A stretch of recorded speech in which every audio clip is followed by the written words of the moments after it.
A staggering number of people are now out of work in the United States as a result of the coronavirus pandemic. In the past half hour, the government's revealed another 5.2 million have lost their jobs in a week. That takes the total to at least 22 million in less than a month. And with many states expected to extend orders to stay at home, hourly workers are really worried about how they're going to pay their bills. Natasha Khanem reports from Chicago. If there was ever a boom time in this Chicago neighborhood, no one living here now remembers it. The COVID-19 pandemic has shattered the already precarious lives of the many hourly workers in West Humboldt Park. I'm scared. Scared more of a sense where, like, I don't know what's going to happen next. I don't know what my next move is going to be.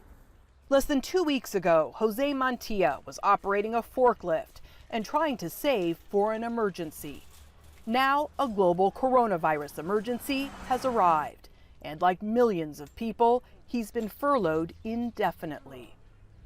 Mantilla joined hundreds of Chicagoans waiting outside for several hours to get a week's worth of donated groceries.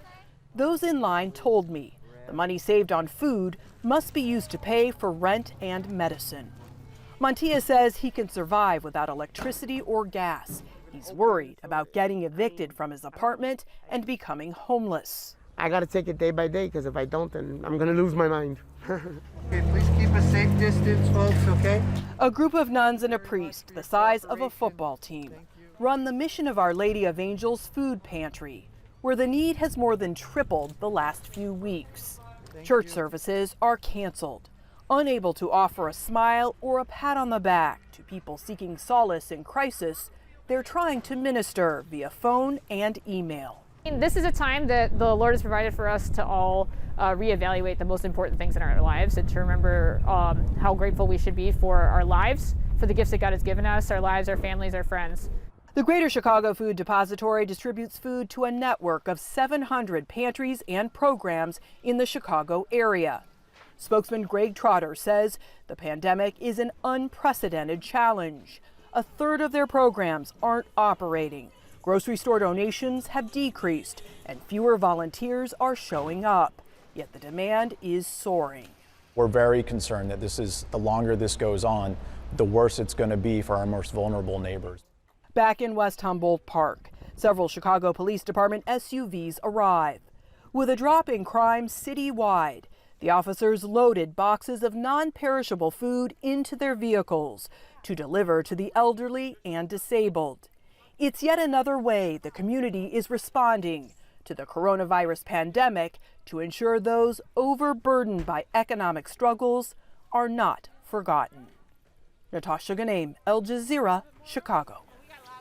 Well, Stan Verga is a resident scholar at the American Enterprise Institute, and he's joining us from Washington, D.C. by Skype. Thanks very much indeed for being with us. Donald Trump has been determined that the economy is going to open as soon as possible. But with so many people out of work in the United States, to an outsider, that seems almost an impossible hope.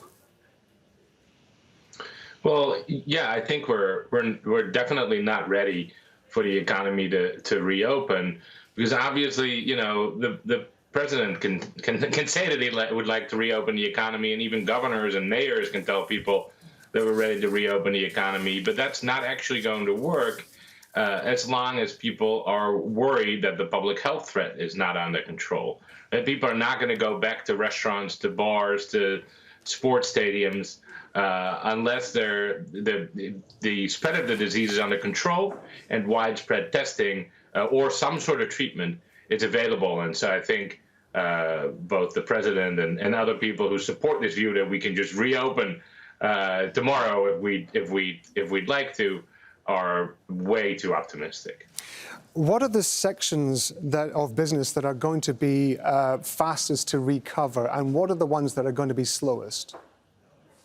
Well, I think the sectors that are going to be slowest are the ones that rely on reasonably large groups of people in confined spaces together, right? So it includes some of the sectors I just mentioned, but also things like aviation, the hotel industry, industries like that. I think the sectors that will recover the fastest include sectors that have basically continued to function as they normally do, and so that includes, your grocery stores, a lot of tech firms, other services that do not rely on in-person contact. And then, in addition, of course, there are parts of the agriculture and manufacturing sectors that have basically continued as they normally do.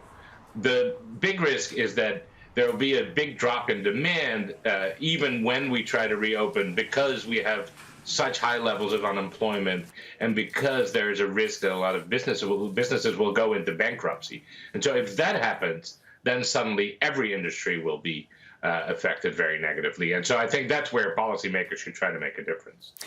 You mentioned the airline industry and the tourism industry, the hotel industry as being amongst those slowest to recover. And yet those, of course, are the industries that Donald Trump is specifically keen on trying to bail out. How is that going to affect the American economy going forward?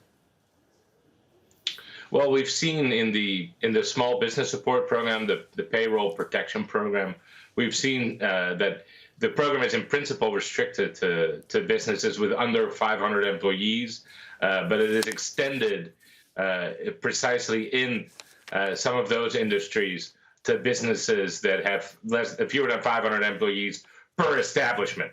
And so I think we're perhaps seeing some of that influence there. I mean, I think otherwise, I think the president will be very focused on making sure that the industries in which he has a personal financial interest receive as much support as possible from the federal government. I don't think this administration is married to very tight ethical rules, and so I think to that extent, I think it's good news for those industries. Stan Verga, thank you very much indeed for your time.